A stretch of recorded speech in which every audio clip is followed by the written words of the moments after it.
খামারের ভেতর সকালটা শুরু হয় গরুর যত্ন দিয়ে। কেউ খাবার দিচ্ছেন, কেউ দুধ দহন করছেন। সাদা দুধে ভরে যাচ্ছে একের পর এক বালতি। কয়েক বছর আগেও এখানে ছিল মাত্র একটি গাভী। এখন সেই একটি গাভী থেকে গড়ে উঠেছে 16 গাভীর দুগ্ধ খামার। পটুয়াখালীর গলাচিপা উপজেলার হরিদেবপুর গ্রামের বাবুল চন্দ্র হাওলাদারের এই খামার। 2019 সালে তিনি 2 লাখ টাকা দিয়ে একটি ফ্রিজিয়ান গাভী কেনেন।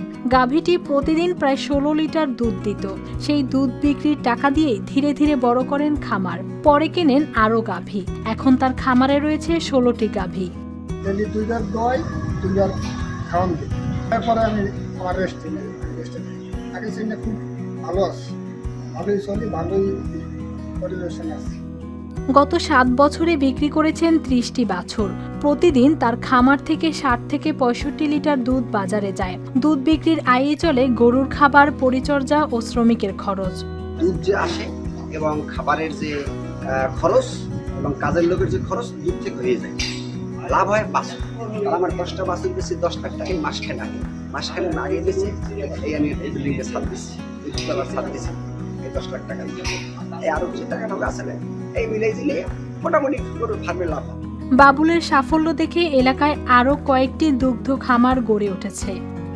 নেপিয়ার এবং জার্মান যাদের প্রায় 1.5 বিঘা 2 বিঘা জমিতে চাষ করেছে, তার মাধ্যমে সে খাবারগুলো যোগান দিচ্ছে।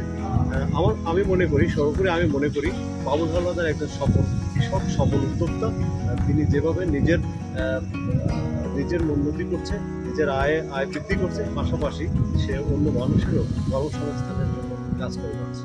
জেলা প্রাণী সম্পদ বিভাগ বলছে, পরিকল্পিতভাবে দুগ্ধ খামার করলে ভালো আয় করা সম্ভব। এজন্য খামারিদের প্রয়োজনীয় কারিগরি সহায়তাও দেওয়া হচ্ছে।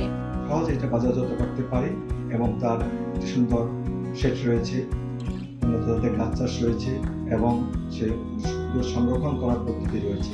এতে করে তাকে দেখে অন্যরা খামারিরা এখানে উদ্যোক্তা সৃষ্টি হচ্ছে, পাশাপাশি আমাদের কর্মসংস্থান সৃষ্টি হচ্ছে।